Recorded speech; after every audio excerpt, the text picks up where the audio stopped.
Marketing is everywhere. பிறந்த குழந்தைக்கு நிலாவை காட்டி அம்மா சோறு ஊட்டுறதுல இருந்து செத்தப்புறம் ₹1 வச்சு என் பணத்தை ஒழுங்கா புதடான்னு புதைக்கிறவன் கிட்ட சொல்றது ஒரு வித மார்க்கெட்டிங் தான். So nothing is impossible in marketing.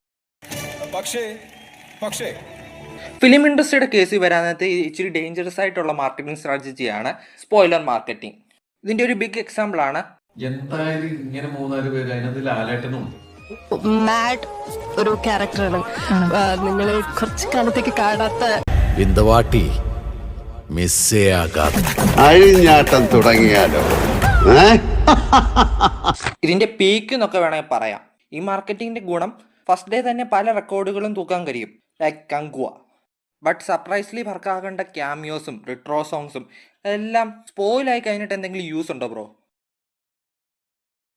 ഇപ്പോൾ ഒരു ഉദാഹരണം പറയുവാണെങ്കിൽ, ഇൻ കേസ് ലോക ഈ സ്പോയിലർ മാർക്കറ്റിംഗ് ചെയ്ത് വന്നായിരുന്നെങ്കിൽ ഇപ്പോൾ OTT വന്ന സെയിം സിറ്റുവേഷൻ തന്നെയായിരിക്കും അന്നും. ദാറ്റ്സ് വൈ എനിക്ക് നല്ല ഡൗട്ട് ഉണ്ട് ലാസ്റ്റ് ദിലീപിന്റെ കംബാക്ക് എന്ന് പറഞ്ഞത് അതുപോലെ തന്നെ തകർന്ന് വീഴുമോ എന്ന്. കളർക്കാൻ പറ്റില്ല.